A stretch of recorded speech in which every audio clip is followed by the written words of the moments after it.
Hello everyone, welcome to the sixth lecture of our Retail Banking and Wealth Management Revision series.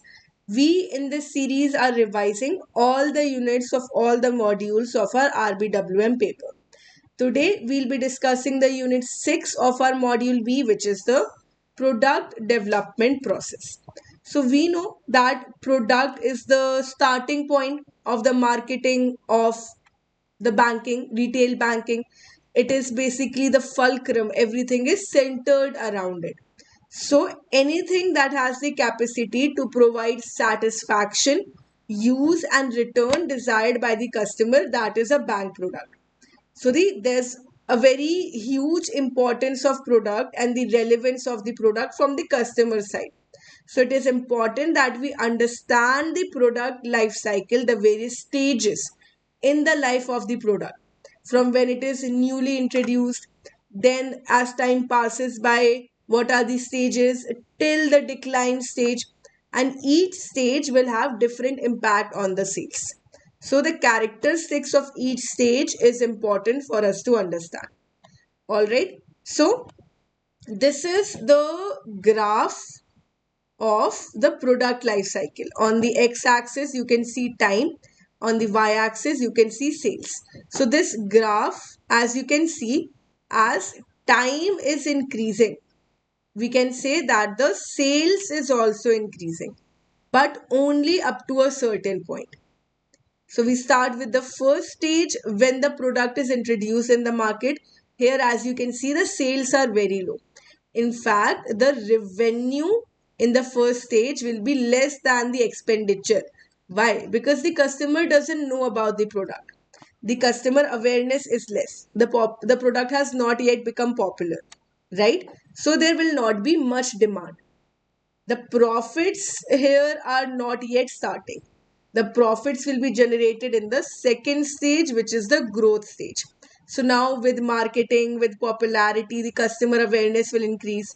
Their satisfaction will increase. More and more customers are going to avail this product.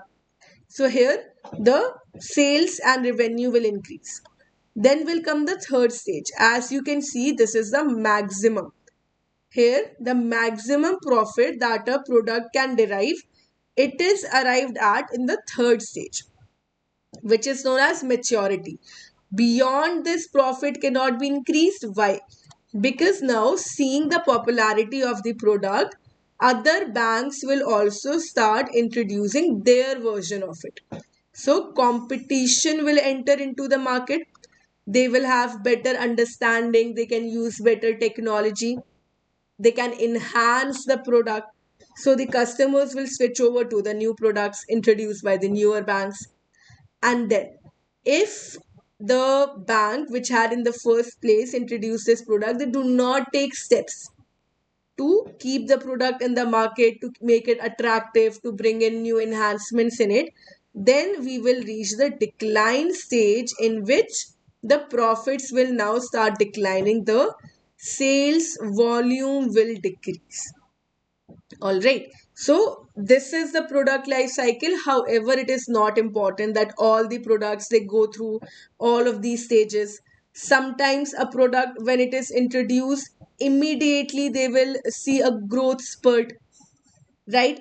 Other products will have an instant death immediately after the introduction phase. Why? Because a wrong approach towards the marketing was done or the consumer perceptions was made. Other products, they will see a very high growth immediately, and then they will stay in the maturity period for a very long time. All right, so these are the various stages. Let us go through them one by one. First stage is introduction, when the product is introduced in the market, but the consumer awareness will be very low.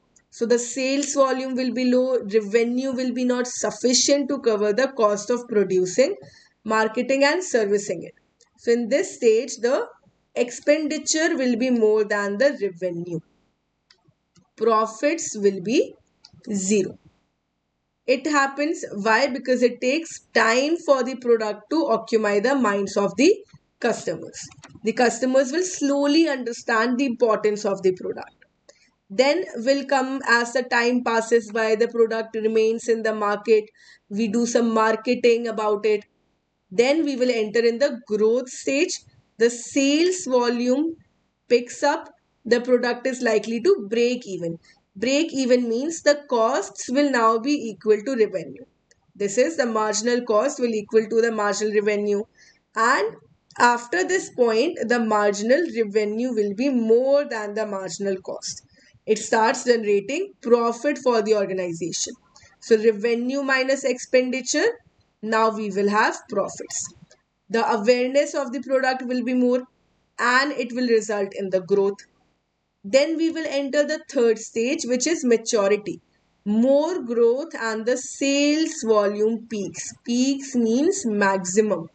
The sales volume are the highest in this particular stage, which is the maturity stage. All right, there's a wide customer base that will result in maximization. Then we will enter the fourth stage, which is the decline stage. It is known as staleness or saturation. More competition will come. There will be better products from the competitors. Staleness will creep in, and the result, the sales will saturate. So the profits also stagnate, and the customers, they develop a tendency of indifference. Let's say there was bank ABC. They introduced a particular product for working women. When it was introduced, it had huge potential. All the working women were going for this product. Then another bank XYZ, they saw the popularity of the product and they introduced it with 24/7 access through digital technology. So this is an enhanced product. Improvements were made. So now the customers will go for this bank. And here the profits will reduce for the ABC bank. Alright. So all of these stages we can say are very important for the banks. Banks should also aim to keep the product in the maturity stage for the longest. Right? And this will now result in the final stage of product life cycle, which is known as the decline stage. Decline stage will now, if we do not make the product attractive, then the consumers will shift to other bank due to various reasons. And if the stage is not attended properly, then it will lead to the product death. Death means now the product will be taken out of the market because now it has started making losses. All right, how can we avoid the death of the product? By fine tuning, value adding, trying to revitalize the product so that the customer, they continuously demand it. So we can provide some add-on benefits, we can provide some improvements in the product to prevent it from going into the death stage. All right, so again, it is important that each of the stage should be attended properly. Right, we have already discussed how it is not important that all the products, they all go through the same stages. Some will have a very quick death due to wrong marketing, others will have a very strong demand in the beginning itself, and then it will saturate. All right, this was the new product development when the product is introduced. But before introducing the product into market, there are certain stages in the new product development. All right. First stage is idea generation, generating new product ideas. It can be based from market research. It can be made based on the feedback received from the customers, or the ideas can also be solicited from the staff members who are in direct contact with the customer. Then from the various ideas that are generated, we screen the ideas. Out of, let's say, 20, 30, we are going to select one or two. So whether there is any felt need for the new product, can the existing infrastructure handle it? So this is idea screening. From the various ideas, we select the viable ones. Then concept testing. The new product are tested. The concept is tested. The idea is tested. We will give the customer a feedback form, like if this type of product is introduced, will you consume it? Would you like this type of product? It will help the marketer understand the response to the particular product. Then we will do the business analysis and market analysis, whether the product is viable from the financial and marketing aspects or not. We will do the cost benefit analysis, the expenditure that we have to incur for the production, for the marketing. Is it actually worth the profit that is being generated? Will it be enough to cover our expenditure? After all of this, we come to the actual product development, test marketing, and commercialization. So the new product is first developed and it is test marketed on a pilot basis in a selected market segment. All right. For example, a deposit cum credit linked product. The bank developed this new product. It came from the idea came from the market, and there was enormous potential available. Right? It had features of the recurring deposit account. Okay, so basically we want, the main objective is that more customers they avail this product, and for this all of these stages are important. Then if we talk about the bank products, there are certain types of product. Basically we have four: the generic product, expected product, augmented product, and potential product. Generic product is the standardized one, undifferentiated. All the banks they offer the product with more or less the same quality. That is the generic product or the core product. With the generic product comes an expected product that the customer knows that they are going to get. Then there's the augmented product, which is value added. If the customer wants, then they can avail this value added benefit. And then we have the potential product that is going to have a future demand. So if we take the example, generic product is a savings bank deposit account. Expected product will be a debit card.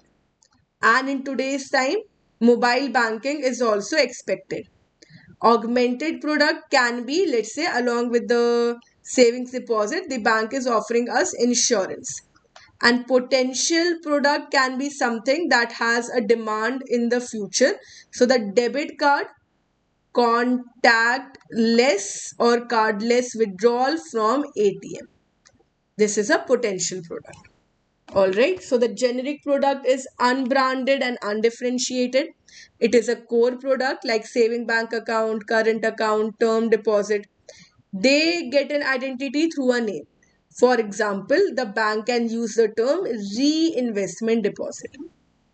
All right. So marketing of the product is not necessary because the customer already knows about it, and more or less the same type of product is offered by all the banks. It is the customer's minimal purchase condition, which is referred to as the expected product. Right? So the customer expects that I will get these facilities when I'm availing the core product. Right? So it is important that the banks they satisfy the expectations, customize the product accordingly. If in today's time any bank is not offering mobile banking services along with the savings account, they are not offering the transfer of funds through the mobile apps, the banking apps, the customer will not go for that bank, they will go for a bank that is offering the services. Augmented means we are trying to enrich the product voluntarily. So these are voluntary improvements. These are neither suggested by the customer nor they are expected by them.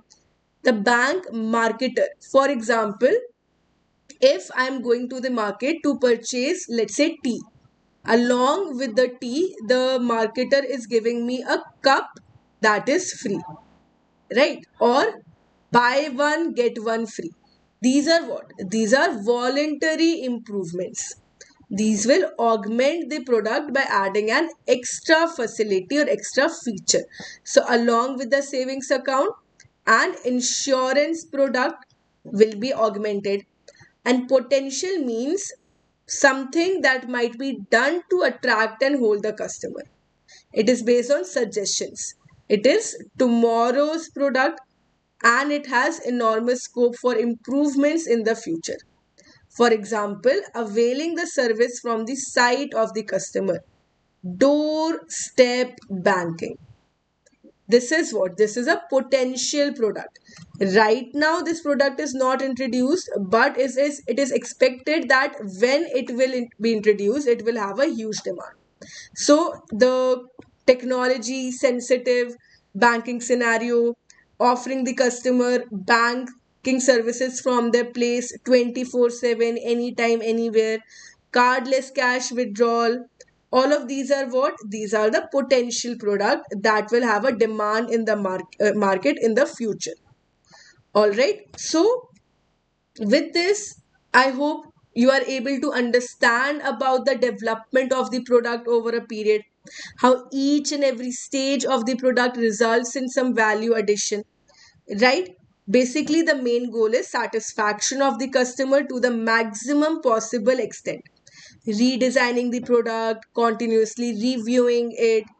The main aim should be customer satisfaction. All right. So that is all for today. These are the important topics from our unit 6, the product development process. I hope everything is clear.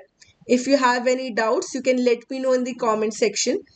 Please like the video, share the video, and subscribe to the Oliveboard JAIIB CAIIB English Medium channel, because on a daily basis, you will be getting these videos that are very important for your revision. So make sure that you watch all of them. The previous chapters till the unit 5 have already been uploaded. So make sure that you watch them as well. So thank you so much, and I will see you in the next session. All the best.